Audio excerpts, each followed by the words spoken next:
Fala rapaziada, mais um vídeo. Nesse vídeo nós vamos estar vendo aqui o Mauro César, Pilhado e companhia falando sobre o derby ainda. O derby tem o que falar ainda, galera. Nesse vídeo nós vamos estar vendo o Mauro César falando que o Corinthians é fraco para enfrentar o Palmeiras. Isso mesmo. O Corinthians não é time para enfrentar o Palmeiras, segundo palavras do Mauro César. Vou estar deixando aqui um trecho do vídeo para vocês estarem dando uma olhada. E antes disso, já se inscreve aqui no canal, já deixa seu like e vamos pro vídeo. Ele fez no primeiro tempo, especialmente até uns 30 minutos, assim, ciente de que joga em casa, e esse Corinthians é um Corinthians muito frágil e sem técnico, semana conturbada e tudo mais, ele tentou resolver logo o jogo. E poderia ter resolvido de forma mais, digamos assim, definitiva, fazendo 3 gols até, porque o Corinthians era um time inofensivo. Então essa volúpia, esse jogo intenso até 25, 30 minutos, quando fez 2 gols e poderia forçar até fazer mais, acho que foi o ponto positivo.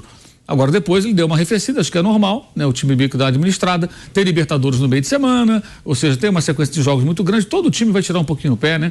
Durante uma partida quando tiver aí um placar mais controlado. Só que acabou acho que se expondo muito quanto ao adversário, que hoje era um tipo do jogo para o Palmeiras não correr nenhum risco, zero risco, mas houve risco, porque estava 2-1 e teve a bola lá do Paulinho.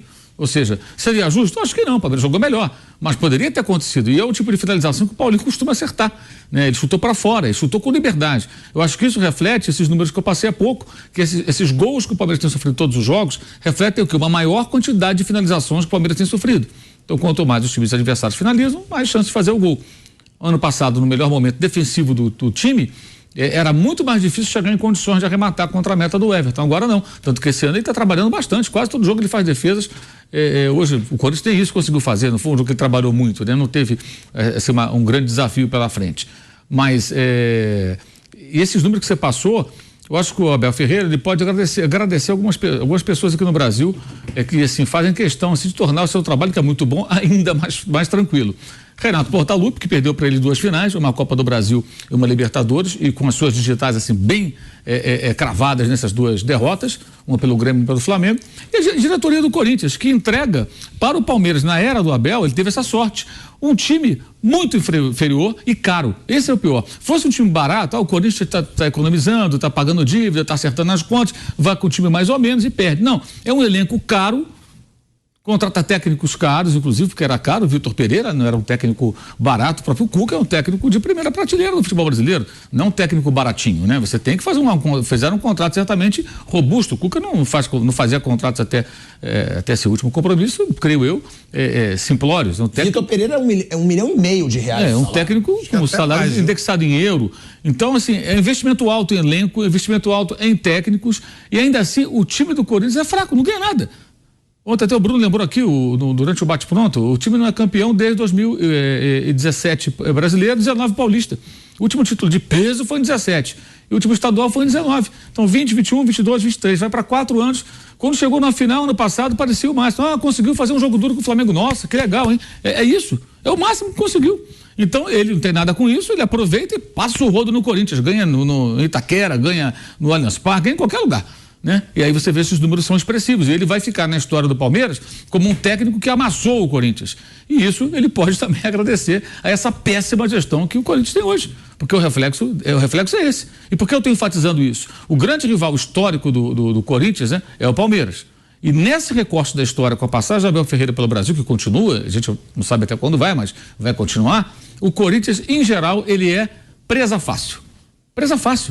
Tanto que perde em casa e perde fora. Perde em casa e perde fora. Quando empata, é lucro. Mas tem uma vitória, né? Uma vitória. Nos últimos 13 jogos. 13 jogos, uma vitória. Então, isso não é só reflexo do melhor momento do Palmeiras e do bom trabalho da sua comissão técnica, não. É também reflexo de um Corinthians frágil, fraco, incapaz de enfrentar seu grande rival da maneira que a sua torcida gostaria. O que seria compreensível, repito, se fosse um Corinthians passando por alguma reformulação, cortando custos, tentando se organizar, como o Palmeiras já fez no passado, para poder chegar mais forte nos confrontos. Mas não, continua sendo um dos elencos mais caros do Brasil. É isso. Assim, é um festival de erros cometidos pelos últimos anos, né? Na gestão do Corinthians. E a gente fala, né, Flávio? A gente até falava no pré-jogo, porque virou freguês mesmo. O Corinthians virou freguês do Palmeiras. A gente está falando aqui os números, são 13 jogos. 13 jogos. Dos últimos 13 jogos, uma vitória. Não dá. É o principal clássico, é o principal rival do Corinthians. Não pode o Corinthians ser presa fácil assim, como está dizendo o Mauro César. E quando ele diz time de peso, a gente falou hoje no pré-jogo. São jogadores caros por quê? Porque o Corinthians não soube contratar. O Corinthians contratou por nome, ele não contratou por bola. Ele viu, opa, vamos contratar vários ídolos aqui do Corinthians para calar a torcida, para não reclamar que a gente não está investindo, e pagaram preço alto por jogadores que não viviam um bom momento. A gente falou hoje, o Fagner, eu não acho que entra nisso porque já está há muito tempo, seria renovação, é um baita, e acho que ainda é um bom lateral direito se for comparar com outros no futebol brasileiro.